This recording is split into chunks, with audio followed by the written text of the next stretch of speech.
Hello, America. Today's issue is gun control. Is it an inalienable right or the cause of immeasurable tragedy? What should or shouldn't our nation do about it? I might not have the right answer, but here's how I think about it.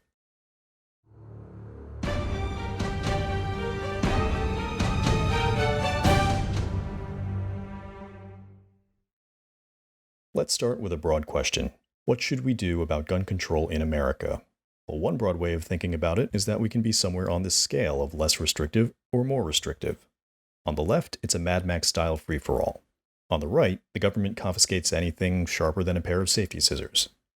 So, to answer our question, we need to decide where in this scale we should be and compare that to where we are so we know what we need to change. But even if we figure that part out, there's still going to be some limits on what we can actually do. So let's talk about where we should be in terms of the areas that gun control typically impacts, and I'm going to start with the least important to get them out of the way. First, you have sports. I love heading down to the range myself, but if the concern is that a high number of Americans are dying, it's not a great counterargument to say, yeah, but I really like shooting for sport. That's more important than those deaths. Second, I've heard people say, well, we need it for hunting. We hunt for food. Well, I doubt hunting is honestly the best way to get food in the 21st century. The number of people that really don't have or can't afford a supermarket nearby and are forced to rely on hunting is probably pretty small. And even if you are in that super small fraction of the population, you probably don't need to use a gun for it. It's way easier, I get it, but we've been hunting without guns for literally thousands of years, not to mention the recurring cost of ammunition. So sports and hunting, I don't think either of those areas are too compelling. What this conversation really boils down to is this. Firearms are a tool that are uniquely capable of causing injury and death, and they can be used for either harm or for protection. Basically, we're worried about threats, and there's three pretty straightforward ones involving guns: accidents, suicides, and crime. Accidental deaths make up less than 500 per year. Every preventable death is a tragedy, but frankly, that's not as many as I would have thought, given that there's literally more guns than there are people in the US. This is about the same number of people that are injured by lightning every year. If you're a responsible gun owner practicing proper gun safety, accidents should be negligible. Now the problem is, if an accident does happen, it's pretty devastating. And while you might be a responsible gun owner, that stranger down the street might not be. So when it comes to preventing accidents, I think if it doesn't interfere with the rights of responsible, law-abiding gun owners, then it makes sense to have a couple basic precautions in place, like required safety training or fines for unsafe firearm storage. I wouldn't trust a Democrat politician to come up with the details like how much safety training is needed or the definition of unsafe, but I'm okay with the general principle. Suicide is a sensitive topic, but we need to talk through the cold calculus of it. Would gun control actually reduce the total number of suicides per year? Let's talk through some numbers. Now, certain data about suicides is really hard to come by, so some of this is based on really broad assumptions that I'll note below, but it's still helpful to have ballpark figures. We know about 48,000 people commit suicide each year, and half of those are from firearms. We also know firearms have an 83% fatality rate in suicide attempts, so that means almost 30,000 people attempted suicide with a firearm. Now, given that there are 1.4 million total suicide attempts per year, we know how many attempted suicide through other methods. And we know the other half of suicide deaths come from non-firearm related methods, so that means other methods are way less lethal than firearms. So what does this mean? This tells us that if guns magically didn't exist and every single person who tried to kill themselves with a gun still tried to commit suicide by other means, total suicides would still drop significantly just from the lower success rate of other methods. That would be 20,000 American lives saved each year. Now you could argue that this first group is just more determined and they'd find a way to succeed with other methods. But first, the fatality rate for other methods could be twice what we assumed it was before it starts being equivalent. And second, that's not what we see in the data. In a comparison between states with the highest gun ownership versus states with the lowest gun ownership, they had about the same total population and the same non-firearm related suicides, but much higher total suicides, almost entirely from firearms, and that correlated heavily with gun ownership rates. If we assume roughly the same percentage of people are suicidal in each group, we would have expected to see a much higher number of non-firearm related suicides in the non-gun owning states. So there's something about the methods themselves that lead to fewer deaths. So if we're purely trying to reduce suicides, ignoring legal rights and other uses for now, then more restrictive gun control would be the best solution. Even moderate measures can have an impact. Delaying the purchase of guns by a day or two, not even stopping anyone from buying them, just delaying when you can bring the gun you buy home, has moderate evidence that firearm suicides decrease, and some evidence that total suicides decrease. So it's not all or nothing, there are more moderate options that have an impact. Now, there's some people that argue, well, if people are really that sad and suffering, they should have a right to end their own life. But that right stops short of harming others, and suicide has a blast radius. It puts the people you leave behind through emotional hell for the rest of their lives, and you don't have a right to impose that kind of pain on the people around you. If you or someone you know may be thinking about hurting themselves, reach out and get help. There's no shame in taking care of yourself. You get a broken arm, you go to the doctor and get it fixed. If something's wrong with your head that's making you think about hurting yourself, same thing. Data shows it really works for most people. There are about 15,000 violent crimes per year, and it's often the biggest discussion point when it comes to gun control. Robbery and aggravated assault are the most common, and what I'll generally have in mind here, but other kinds like murder and mass shootings all follow the same general concepts. Let's look at some aspects of crime, and then we can talk about how guns impact them. How much societal harm there is from crime is driven by two things. One, the number of crimes committed, and two, how damaging those crimes are. So if we want to reduce that total harm, we have two options. Either prevent people from committing crimes, or mitigate the damage that comes from those crimes. Let's look at prevention. The number of crimes committed is something we can understand in terms of economics, just like the number of people that buy iPhones. People buy iPhones because they think it's more valuable than what they currently have. It's incremental value. But that incremental value has to be greater than the cost. So I might think the latest iPhone is amazing, it has high value, but if it's only 2% faster than my old one, maybe I'll decide it's not worth that bank loan I'd have to take out to buy it. The same basic dynamics apply to crime. Criminals think they can commit a crime to get something more incrementally valuable than what it will cost them. So at least in theory, we can either make things less attractive to steal, probably not realistic for this discussion, give people more through economic policy or social programs, or increase the expected cost of committing crimes. That can be with deterrence, like harsher sentences, or even just increasing the time and effort it takes to commit a crime. When we talk about mitigating crime, we're talking about how to limit the damage done by an existing or attempted crime. It could be by stopping the criminal, or hiding in a safe room so they might get away with your stuff, but they won't physically hurt you. And this can influence the cost of committing a crime. If how you respond puts the criminal at greater risk of being caught or injured, or even just identified to their friends and family, that increased risk is an added cost. Now that we've got all the major factors laid out, how do guns play into this? Let's focus on this cost piece first. If you have a lot more power than your victim, there's not much cost, not much risk to committing a crime. So if you have a gun and your victim doesn't, that makes it pretty easy to rob them. So the first solution a lot of liberals think of is, well, we just need to keep criminals from getting a gun. Then it's harder for them, there's more risk of you fighting back, so that's our solution. Let's increase gun control and make it harder to get guns. But let's look at that theory in terms of gun supply. It starts with a certain demand for guns. Most of it is from law-abiding citizens for hunting or home defense or sports, but some of it is intended to be used in criminal activities. That's the part we want to minimize.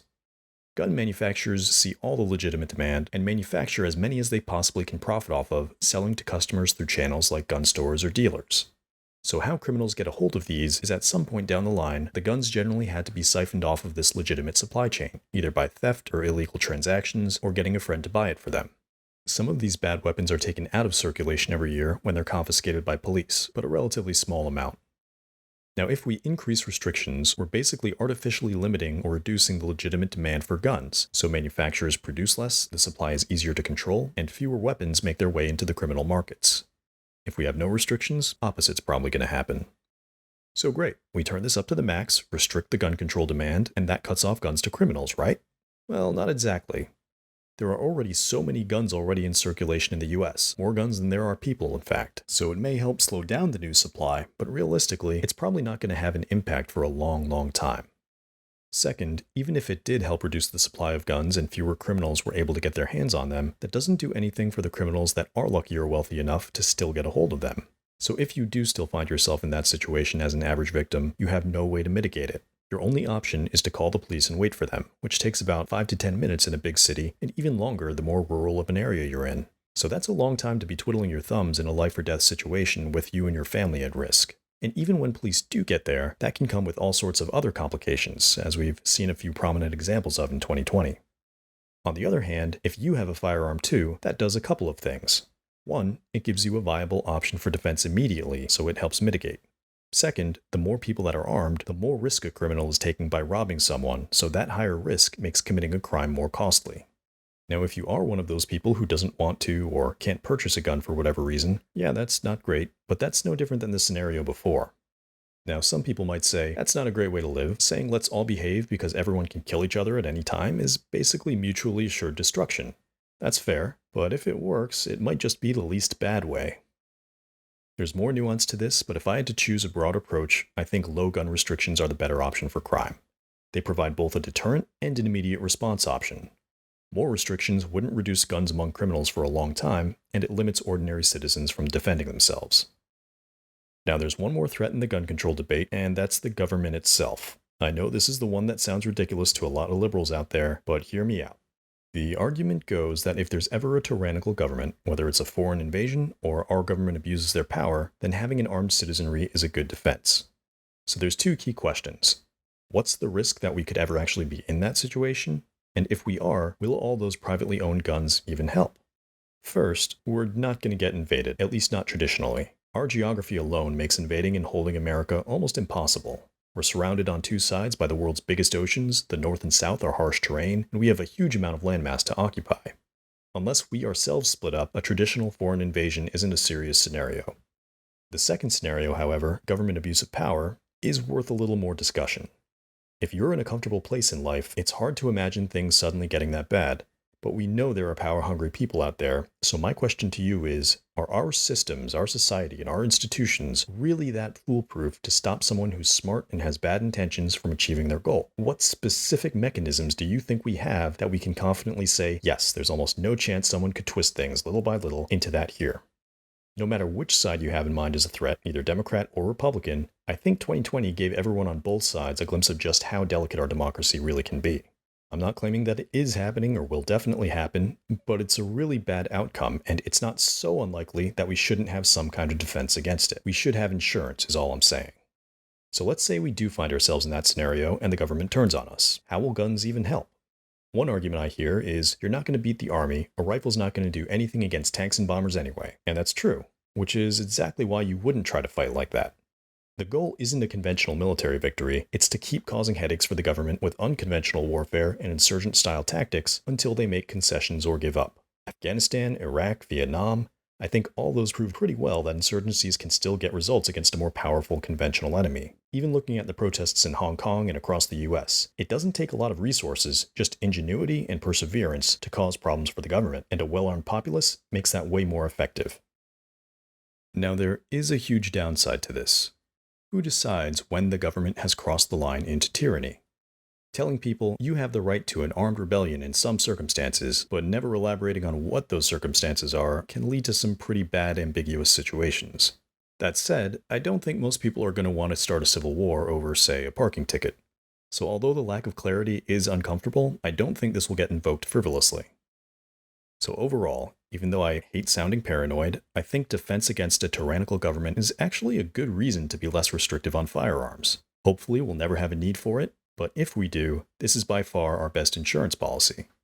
There is a huge downside in that it's unclear when this is justified, but I don't think it's likely to be abused.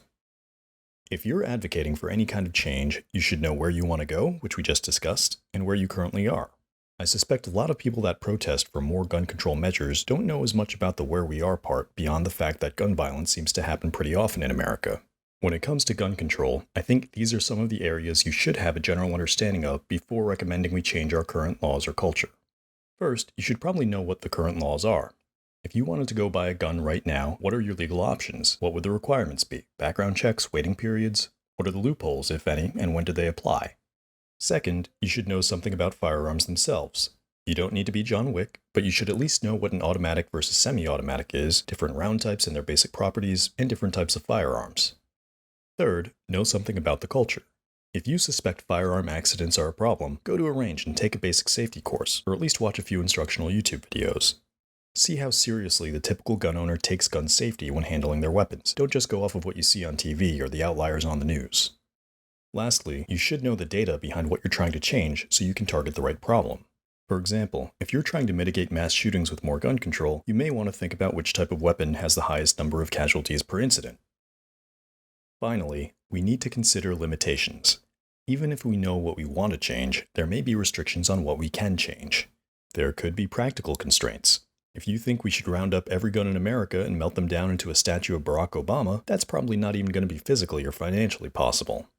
There could be legal barriers.